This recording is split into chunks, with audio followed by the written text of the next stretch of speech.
on the level of it's an intellectual fight, it's an imaginative fight. It's a fight of the heart, and it's also a fight with the body.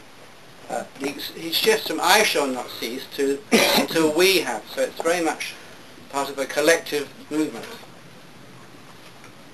And I just think, finally, I would like to just say just give a little quote about his vision of the world. Many of his contemporaries, thought he was, if not mad, and he felt completely out of tune with most of his fellow countrymen. But what he did write was that, "I feel that a man may be happy in this world.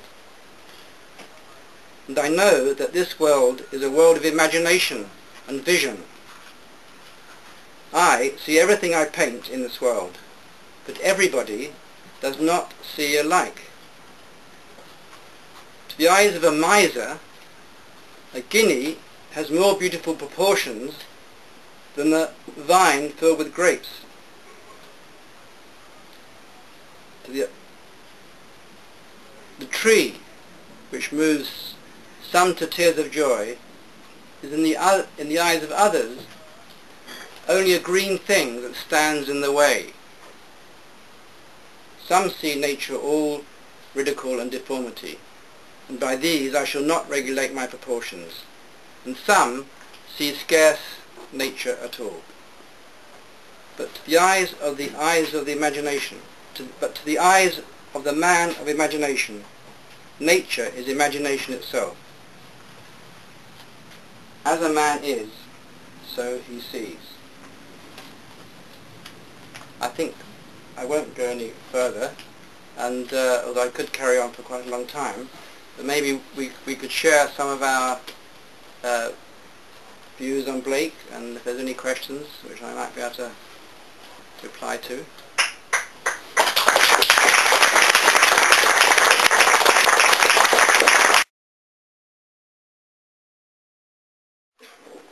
Didn't he draw some very harrowing pictures of slavery in Jamaica or something? Yes, he did. There's a man called... Excuse me, they might not be able to hear the question back there. Did he, did he draw pictures of slavery in Jamaica? Very harrowing pictures. Yeah, he did. There was a man called Stedman who wrote a book about slavery, and Blake illustrated it. And it was called A Narrative, written in 1796. And having shown the terrible things which the British were doing to the slaves on their plantations, that he also engraved an image which is called Europe supported by Africa and America, which this one here, if you can see it, which shows three women who are equally standing. But there's also a hint that Asia and Africa are supporting Europe in the middle. So it's not entirely showing a society in which all are equal.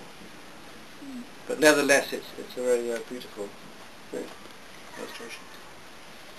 He was very much aware of the horrors of what it was to have child labour and of slavery,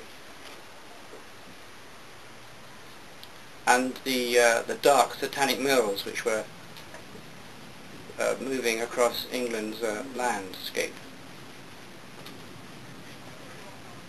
Was he an actual anarchist? Wasn't he rather a radical Democrat, like wanting to vote for everybody? He never actually said that he was totally against the state. He was more like Thomas Paine, like a radical Democrat, and the Leathers wanted probably votes for everybody. You know? I don't know anywhere where he talked... Repeat the question so that other people can hear it, please. Yeah, so wasn't he more of a radical Democrat than an anarchist? He wanted like the vote for everybody. He never specifically stated that he was an anarchist. Yeah, the question. Can you hear the question? The question is: was he just a radical Democrat? Did he just like Thomas Paine, want the vote for all? And that he never said he was an anarchist. Is that right? Yeah. Yeah. Well, I think the first thing is I don't know anywhere where he called for the vote. I mean, as I said, I think he thought the Parliament which is a representative democracy, was really a house of fools who were who were other than life. And he's very critical of government and of the state, and also of the church.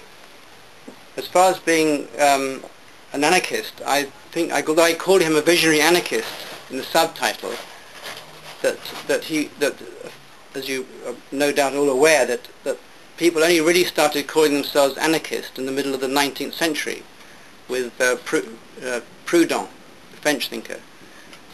But there are great thinkers before Proudhon, such as William Godwin, who is Blake's contemporary, who are often seen as the father of anarchism.